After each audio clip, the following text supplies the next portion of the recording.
Hello everyone, VJ32 back again. I hope you're hungry because today we're looking at how to play Ramen Fury. Who doesn't like a good bowl of ramen? And this looks like a package of ramen, which is pretty cool. Bonus points for that. It's by Mixlore and Prospero Hull.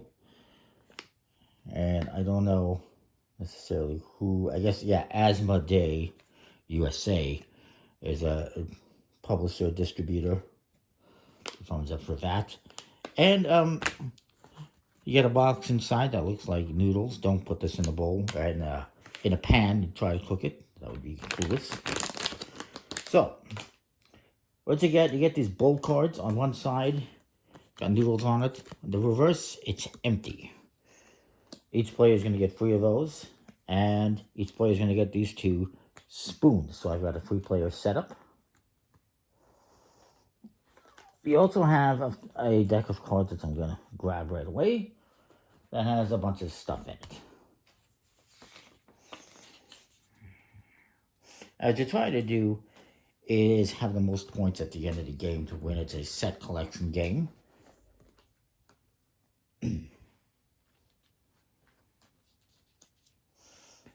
And there's going to be some extra ones here. It's for 2 to 5 players, so there's going to be extra bowls and spoons that I'll put aside. Everything is decent quality, what it is. Now here we get a bunch of ingredients. You get different flavor packets of soup, and you need to have one in a bowl. You need to collect them, put them in a bowl in order to be able to make that bowl of soup. You got beef flavor, which requires protein ingredients. You got chicken flavor, which just requires a pair or 3 of a kind to score points. Soy sauce flavor, which is vegetables that you want to collect. You got shrimp flavor, which is a combination of vegetables and protein. So if I have 1 vegetable and protein, I get 4 points. If I have a pair of each, I get 8 points. Or I guess technically 2 of each. It doesn't say it has to be a pair. Fury flavor requires the spicy stuff, the chili peppers. And you get 2 points for each chili pepper you have.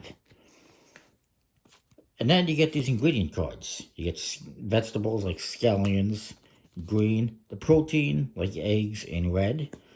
You got some like this, the tofu, which can be used as either or. I'm not sure if you can use it as both at the same time. And then on top of that, you also get cards like the chili peppers, which are a negative point unless you have the fury flavor. So if I play this on a card that has shrimp flavor, it's going to be a negative point. But if I play it on the fury flavor, it's going to be 2 points each instead of a negative point. Now these ones, when you collect them, you play them immediately, or if they show up in the pantry on the table, you get to play them immediately. The other one that's like that is the nori garnish, which are going to be worth 1 point each when you have them in a bowl. Doesn't matter how many you have, you get a point each. And again, once they become available, you get to use them immediately. It's kind of a bonus. So, I'll go over this here as I can pretty quickly, hopefully. So each player is going to be dealt out 3 cards from the deck, and then we're going to put out 4 face up as the pantry.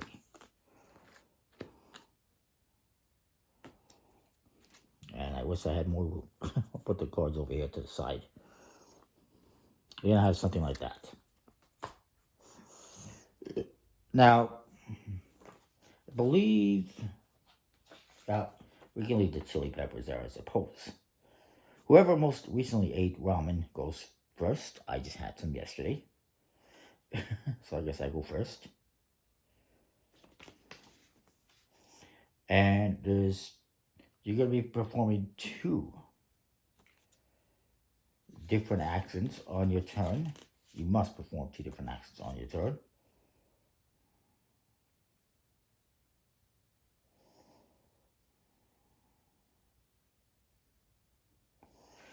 And one thing you're going to be able to do is to prep. And I did not give myself bowls. That's what I didn't do. I don't know why I put them over there. I'll give myself some bowls.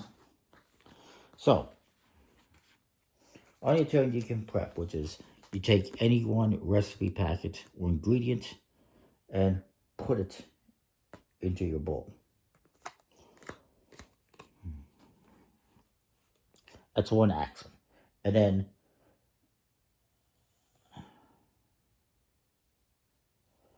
another action you can do is, let's say this guy wants to take this other action, is draw. And actually, you're going to take two actions, so I'm going to do another action here. I can take one of these face-up cards from the table and place it into my hand. And actually, since this chili pepper is here, I can do that action immediately before I even play this. And you get to take this and put it into any bowl you want, including an opponent's bowl. And it is a negative point, so I'm going to give that to my opponent. Now, they could have the Ramen Fury, which would give them points for having that there, so it might actually benefit them. But anyways, that would be the end of my turn, and then we will restock the pantry with another card and look more beef, or protein, I should say. So, the next person on left's going to go. Again, you can prep, which is playing a card into a bowl. You can draw a card from the face-up pile.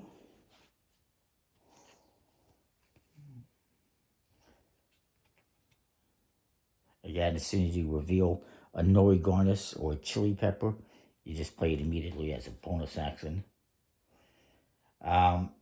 If you ever have more than 5 cards in your hand, you must immediately discard cards until you only have 5, so you have a limit of 5. Another thing you can do on your turn is you can spoon. So if you want, you can use the spoon, you discard it, and you would take the top ingredient from another player's bowl. It's basically a take that thing. It lets you steal from another player. You can also restock, which is, you don't like this, let's just discard all of these and restock them. And then this guy says, you know what, I'm going to give you the chili pepper. And then, maybe he puts this beef flavor in his bowl. And then we restock the pantry, or refill that.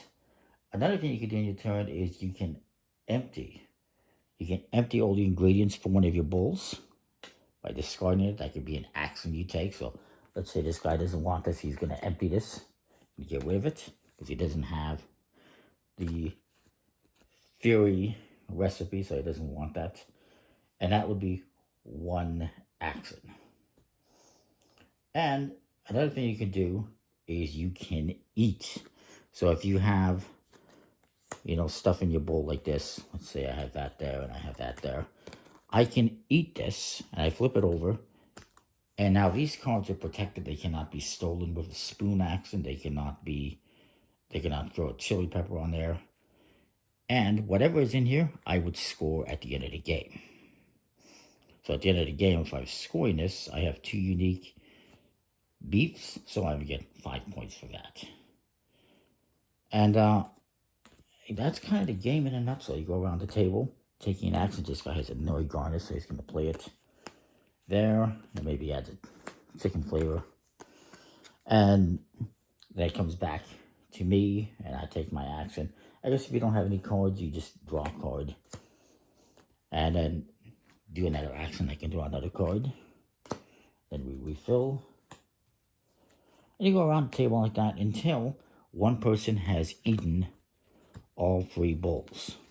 Then everyone else is going to get another opportunity to get some more ingredients, eat some more stuff, and then you will score your points. Whoever has the most points wins. Fantasy game in a nutshell. Again, you have your 6 things you're going to do on your turn. You're going to do 2 of these actions on your turn. You can prep, which is, again, take a card, put it in the bowl. You can draw from the face of cards. Steal from another player with a spoon.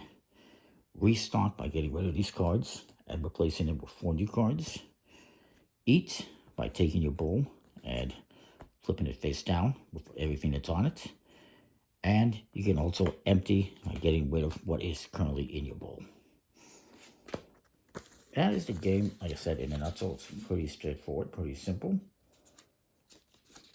You will score points based on what these say, and you get bonus points for the Nori garnish. You may lose points or gain points for chili peppers, depending on if you have fairy flavor or not.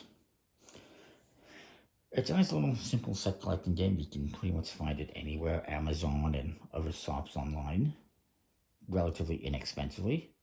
It's got a pretty cool package, decent quality components, and yeah, it seems like it's a pretty fun game. A little bit of a take that element to it, but it's basically a set collection game. And I like it. Comment, like, subscribe, let me know what you think. That is Ramen Theory. I'm getting hungry now, so I'm going to go eat something. I'll see you later. Thanks for watching.